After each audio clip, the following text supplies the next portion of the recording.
இவர் என்ன சொல்கிறாருன்னா, ரெண்டே கட்சிக்கு தான் போட்டி அப்படின்னு வந்து சொல்கிறாரு. இது வந்து என்னென்னா ஒரு ஆணவமான பேச்சு.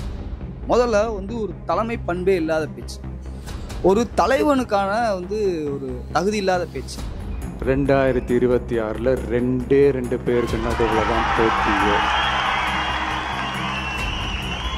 ஒன்று இன்னொன்று, இந்த போட்டி இன்னும் ஸ்ட்ராங்காக மாறப்போகுது. அதாவது உச்சநீதிமன்ற தீர்ப்பை வந்து இவர் என்ன சொல்கிறாருன்னா வந்து இவருக்கு ஆதரவாக வந்து தீர்ப்பு ஜட்ஜ்மெண்ட் வந்த மாதிரி வந்து என்ன பண்ணுறாருன்னா ஒரு மலைநிலையில் பேசுகிறார். இப்போ தான் வந்து சிபிஐ விசாரணையே எடுத்துருக்காங்க. ரெண்டாவது சிபிஐ விசாரணையே கூட இவர் போய் நேரடியாக அமித்ஷா காலில் விழுந்தனால தான் சிபிஐ விசாரணை. உச்சநீதிமன்றம் தமிழக அரசின் தலையில் ஓங்கி நறுக்கு நறுக்கு நறுக்கு என்று கொட்டியதை முதல்வர் அவர்கள் மறந்துட்டாரா? உச்சநீதிமன்றத்தில் திமுக அரசுக்காக வாதாடிய அறிவார்ந்த மூத்த வழக்கறிஞர்கள் பதில் சொல்ல இயலாமல் வாய் மூடி மௌனம் காத்ததை நாடே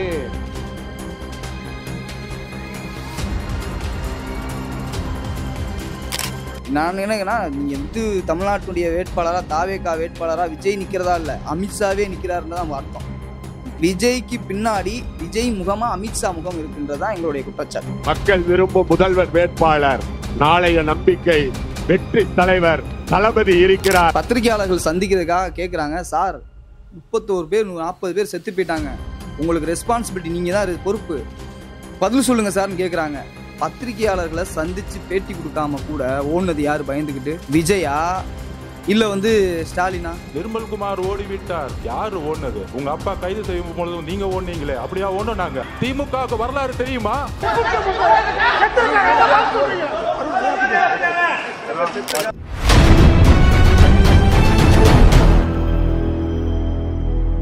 தாவேகாவோட சிறப்பு பொதுக்குழு கூட்டத்தை நடத்தியிருக்கிறாரு. அந்த கூட்டத்தில் வந்து விஜய் வந்து பார்த்திங்கன்னா ரொம்ப வந்து உணர்ச்சி வசப்பட்டு பேசுகிற மாதிரியும், அவர் ரொம்ப வந்து அந்த 40 பேர் வந்து இறந்த அந்த கவலையில் இருக்கிற மாதிரியும் வந்து ஒரு மாதிரியாக பேசுகிறாரு. அப்புறம் இன்னொரு பக்கம் பார்த்திங்கன்னா ரொம்ப ஆணவத்தோடையும் வந்து அவர் ஒரு கருத்தை பதிவு பண்ணுறாரு. என்ன மாதிரியான ஆணவத்தோட கருத்தை பதிவு பண்ணுறாருன்னா, இவர் ஏற்கனவே வந்து என்னமோ வந்து முதல்வராக இருந்த மாதிரியும், அடுத்து இவர் தான் வந்து உறுதியாக முதல்வர் ஆக போகிற மாதிரியும் ரொம்ப வந்து ஒரு கான்ஃபிடெண்ட்டாக பேசுகிறாரு. கான்ஃபிடென்ட் இருக்க வேண்டியதுதான். இன்னும் தேர்தல் நடக்கலை, இன்னும் வந்து எந்த ஒரு கூட்டணியும் வந்து அவங்க என்ன பண்ணனா அமைக்கலை, கூட்டணிகள் சம்மந்தமாக வந்து எந்த முடிவுகளும் எடுக்கலை, கூட்டணி கட்சிகளை வந்து அவங்க இன்னும் வந்து உறுதி செய்யலை. இந்த நிலைமையில் வந்து அவர் என்ன பண்ணுறாருன்னா வந்து அவர் முதல்வர் ஆயிட்ட மாதிரியும், அடுத்து அவர் தான் உறுதியாக முதல்வர் ஆகிற மாதிரியும் வந்து அவர் பேசுகிறாரு. இவ எல்லா வருஷம் சொல்கிற மாதிரி இந்த தடவையும் டிவிகே விசஸ் டிஎம்கே தான் 2 பேருக்கு தான் போட்டின்ற மாதிரி. ஆமாம், அதாவது அவர் என்ன சொல்கிறாருன்னா, ஒன்று டிஎம்கே, இன்னொன்று டிவிகே, இது 2க்கு தான் போட்டி அப்படின்ற மாதிரியா வந்து அவர் சொல்கிறார். அவருடைய வந்து அதாவது என்னென்னா அவருடைய கான்ஃபிடென்ட்டு, அவருடைய தான் நம்ம பாராட்டுறோம். ஆனால் இது வந்து ஒரு ஆணவத்தை வந்து வெளிப்படுத்துது. தமிழ்நாட்டில் ஏற்கனவே வந்து எதிர்க்கட்சியாக நம்முடைய அனைத்து இந்திய அண்ணா திராவிட முன்னேற்ற கழகம் எதிர்க்கட்சியாக இருக்கிறாங்க. அதிமுக இருக்கும்போது எதிர்க்கட்சியாக இருக்கும்போது இவர் என்ன சொல்கிறாருன்னா, 2 கட்சிக்கு தான் போட்டி அப்படின்னு வந்து சொல்கிறார். இது வந்து என்னென்னா ஒரு ஆணவமான பேச்சு.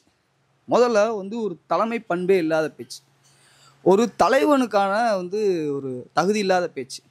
ஏற்கனவே வந்து பார்த்தீங்கன்னா 40 பேர் உயிரிழந்திருக்கிறாங்க.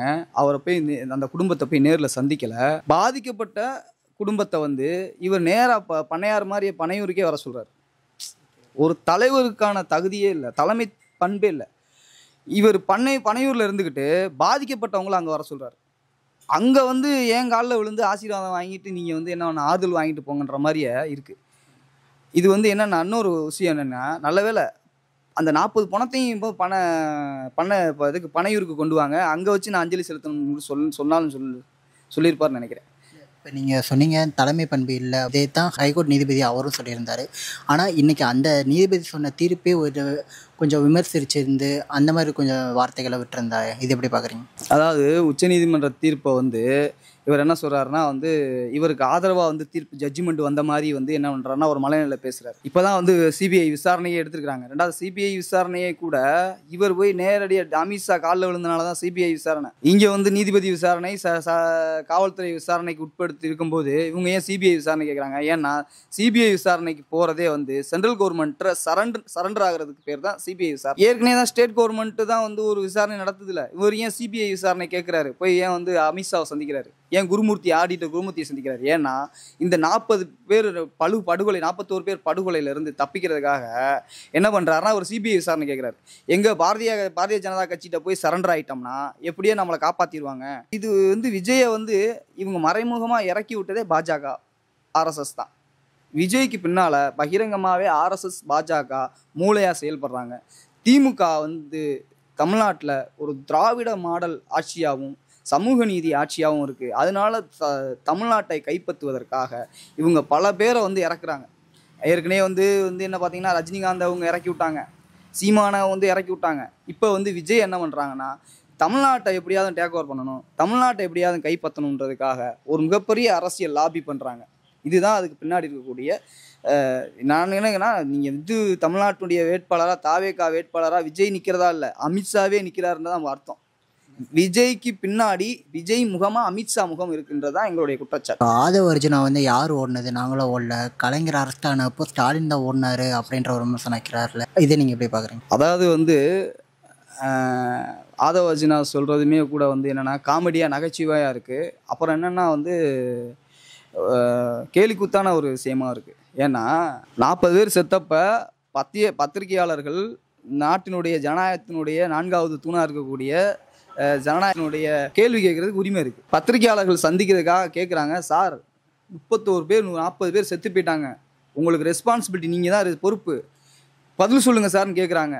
பத்திரிகையாளர்களை சந்தித்து பேட்டி கொடுக்காம கூட ஓடுனது யார்? பயந்துக்கிட்டு விஜயா இல்லை வந்து ஸ்டாலினா? அன்னைக்கு நைட்டே வந்து ஸ்டாலின் உடனே வந்து என்ன பண்ணுறாரு, 1 மணிக்கு கிளம்பி 3 மணிக்கெலாம் வந்து சென்னையிலேருந்து புறப்பட்டு அவசர அவசரமாக புறப்பட்டு எங்கே வராரு? கரூருக்கு வராரு. விஜய் என்ன பண்ணுறாரு, கரூர்லேருந்து பின்னங்கால் படையில் அடிக்க சென்னைக்கு ஓடுறாரு தனி விமானத்தை பிடிச்சி. ஏன் அன்னைக்கு நைட்டே இரவு வந்து கரூரில் தங்கி 40 பேர் மருத்துவமனையில் சீரியஸாக இருக்காங்க, பல பேர் சீரியஸாக இருக்கிறாங்க, 40 பேர் செத்துருக்குறாங்க. பாதிக்கப்பட்ட செத்தவங்களுக்கு போய் வந்து பார்க்கணுமா இல்லையா? நாம் என்ன சொன்னோம்னா இதை முறையாக வந்து விசாரிக்கணுன்றது தான்.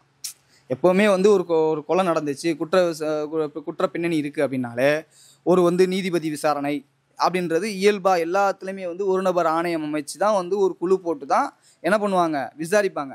இது வந்து என்னென்னா நேரடியாக வந்து கொலை நடக்கிறது ஒரு பக்கம், கொலைக்கு வந்து நாம் வந்து யதார்த்தமாக வந்து பின்னணியாக இருந்து செயல்படுறது இருக்குல்ல, இந்த க்ரௌடு மேனேஜ்மெண்ட் இல்லாமல் ஒரு க்ரௌடை வந்து கூட்டி உட்கார வச்சு அந்த க்ரௌடில் வந்து 40 பேர் இறந்துருக்காங்கன்னா அதுக்கு நம்ம பொறுப்பேற்கணும்ல. நேரடியாக வந்து ஒரு அக்கரன்ஸில் ஒரு குற்றத்தில் ஈடுபடுறது ஒன்று, இது மறைமுகமான வந்து ஒரு குற்றமால இருக்குது. அப்போ இதை வந்து என்ன பண்ணணும், ஒரு நபர் குழு அமைச்சு நீதிபதி குழு அமைச்சு தானே விசாரிக்கிறதான வந்து சட்டம், அதுதானே ஜனநாயகம். அந்த அடிப்படையில் தானே வந்து ஒரு நீதிபதி, ஓய்வு பெற்ற நீதிபதியுடைய தலைமையில் விசாரணை குழு அமைக்கிறாங்க. அப்படி தானே இது வரைக்கும் எல்லா விசாரணைகளும் அப்படி தானே நடந்திருக்கு. தமிழ்நாட்டில் இருக்கக்கூடிய எல்லாத்துக்குமே குழு அமைச்சு தனிநபர் குழு அமைச்சு தானே எல்லாமே விசாரணைகள் நடந்திருக்கு. அப்படி தான் வந்து சட்டம் அப்படி தானே சொல்லுது. சட்டத்தின் அடிப்படையில் தானே செய்கிறாங்க, சட்டத்துக்கு மாறாக செய்கிறாங்க, சட்டத்துக்கு புறம்பா செய்கிறாங்களா, இல்லை ஜனநாயகத்துக்கு புறம்பா செய்கிறாங்களா? அப்படி கிடையாதுல்ல. விஜய் வந்து வெளிப்படையாகவே நம்ம வந்து இப்போ தெரிஞ்சு போச்சு, அவர் வந்து தமிழ்நாட்டு மீது மக்கள் மீது அக்கறையெல்லாம் அவருக்கு கிடையாது. அவரை யாரோ பின்னாடி நின்று இயக்குறாங்க. விஜய் வந்து அரசியல் செய்ய வரல, அவர் தமிழ்நாட்டு அரசியலையே வந்து கேலி கூத்தாக்கியிருக்காங்க, தமிழ்நாட்டு அரசியலையே சீரழிச்சிருக்காங்க. அரசியலே ரொம்ப கேவலமான ஒரு அரசியலாக வந்து இன்னைக்கு போய்கிட்டு இருக்கு. சும்மா வந்து மேடையில் நின்றுக்கிட்டு வந்து ஒரு தமிழ்நாட்டினுடைய முதல்வரை வாட் அங்கிள் வாட் ப்ரோன்றது இது என்ன பேச்சு, நாகரிகமான பேச்சா? முதல்ல இளைஞர்கள்ட்ட வந்து தற்கூரியாக இருக்காங்க, ரொம்ப தற்கூரியாக இருக்காங்க. அவங்களுடைய அரசியலை சொல்லிக் கொடுக்கணும், அது சமூக நீதினா என்னன்னு சொல்லிக் கொடுக்கணும், ஜனநாயகம்னா என்னன்னு சொல்லிக் கொடுக்கணும், அரசியல்னா முதல்ல என்னன்னு சொல்லிக் கொடுக்கணும், தத்துவம்னா என்ன, கொள்கைனா என்னன்னு இதைத்தான் பேசி கொடுக்கணும். மேடையில் நின்றுக்கிட்டு ஒரு நாட்டினுடைய தலைவராக இருக்கார், ஒரு கட்சியுடைய தலைவராக இருக்கார், ப்ரோ வாட் ப்ரோன்றாரு. இதுதான் அரசியல்? தோழர்களே, உறவுகளே, தமிழ்நாட்டுக்குன்னு சில பண்பாடுகள் இருக்குது, தமிழ்நாட்டுக்குன்னு சில கலாச்சாரங்கள் இருக்குது, தமிழ்நாட்டினுடைய பொதுவாக அரசியலுக்குன்னு வந்து ஒரு பிஹேவியர் இருக்குது, அரசியலுக்குன்னு வந்து ஒரு மெத்தட் இருக்குது. இவர் அரசியலையே வந்து வள கொலன்னு குழப்புறாரு. இது என்ன ஒரு பிஹேவியரு? அவருடைய அணுகுமுறையே தப்பாக இருக்குது. அதுக்கு தான் சொல்கிறோம்னா தலைமை பண்பு இல்லை என்று இதுலேருந்து தான் சொல்கிறோம். முதல்ல அரசியல் பண்பே இல்லை. அரசியலுக்குன்னு ஒரு பண்பு இருக்குல்ல, அந்த பேசிக் அரசியல் பண்பே கிடையாது அவர்கிட்ட. இது வந்து அரசியலையே வந்து என்ன பண்ணுறாருன்னா சீரழிக்கிறார். அரசியலே சீரழிக்கிறார். ஒரு நாகரிகமான இங்கே தமிழ்நாட்டுடைய மண்ணுன்றது சாதாரண மண்ணு கிடையாது. தமிழ்நாட்டில் வந்து அண்ணா அரசியல் பண்ணியிருக்கிறாரு, காமராஜர் அரசியல் பண்ணியிருக்கிறாரு, சரிங்களா, கலைஞர் அரசியல் பண்ணியிருக்கிறாரு, பெரியார் அரசியல் பண்ணியிருக்கிறாரு, பெரிய பெரிய தலைவர்கள், கக்கன் போன்ற தலைவர்கள், பெரிய பெரிய கம்யூனிஸ்ட் தலைவர்கள், ஏன் ஐயா நல்லகண்ணு ஐயா கூட இன்னும் இன்னைக்கு வந்து கூட இருக்கார். அவரை எவ்வளோ பெரிய அரசியல்வாதிகள். தமிழ்நாட்டினுடைய வரலாறு என்பது அரசியல் வரலாறு என்பது ஒரு மிகப்பெரிய வரலாறு அரசியல். மிகப்பெரிய தலைவர்கள் வந்து இந்த நாட்டில் வந்து அரசியல் பண்ணியிருக்கிறாங்க. அவங்க வழியில் வந்து வந்த நாடு தமிழ்நாடு. இங்கே வந்து மொத்த அரசியல் ஸ்ட்ராட்டஜியவே அரசியல் வந்து வளவலன்னு கொலன்னு மாற்றுறது இருக்குல்ல, ஒரு நாகரிகம் இல்லாத அரசியலை வந்து விஜய் செஞ்சுட்டு இருக்கிறார். தற்கூரித்தனமான அரசியலை செஞ்சுக்கிட்டு இருக்கிறார். அதனால தான் என்ன பண்ணுறோம்னா தற்கூரின்னு சொல்கிறோம். ஏன் வந்து தற்கூரின்னு சொன்னால் கோவம் வருது உங்களுக்கு? நான் கேட்குறேன், அரசியல்னா முதல்ல என்னன்னு தெரியுமா? அரசியல் பேசிக் தெரியுமா? மேடை பேச்சுன்னா என்னன்னு தெரியுதா? மேடை பேச்சையே வந்து நாகரிகம்லாம் வந்து பண்ணுறாங்க. ஒரு கட்சியுடைய நிர்வாகம் இல்லை, கேவலமாக இருக்குது. அரசியலே கேவலப்படுத்திட்டு இருக்காங்க. அதனால தான் நாங்கள் என்ன பண்ணுறோம்னா இவனுங்களை வந்து தற்கூறின்றோம். ரெண்டாவது அணில் குஞ்சுன்னு சொன்னால் கோவம் வருதுல, அணில் குஞ்சுகள்னு நாங்கள் சொல்லலாத, அவங்க அப்பா எஸ்ஏ சந்திரசேகர் சொன்ன வார்த்தை அது. 26 மக்கள் வந்து திமுக அரசை வீட்டுக்கு அனுப்பிடுவோம் அப்படின்ற மாதிரி சொல்கிறாங்களா? இறுதி என்ன சார் சொல்லுவார்? திமுக வீட்டுக்கு அனுப்புவாங்களாமா? எல்லாருமே அவங்க வீட்டில் தான் இருக்காங்க. வீட்டுக்கு அனுப்புறதுன்னா என்ன வந்து நாட்டை விட்டு அரசியலை விட்டு வெளியேற்றுவாங்கன்னா? அதாவதுங்க, அரசியல்ன்றது வந்துங்க திமுகவுக்கு மட்டும் சொந்தம் கிடையாது. அரசியலுக்கு யார் வேணாலும் வரலாம். ஏற்கனவே வந்து இதுக்கு முன்னாடி வந்து அதிமுக தான் ஆட்சியில் இருந்துச்சு. அப்போ ஒன்றும் வந்து யாரும் கவலைப்படல.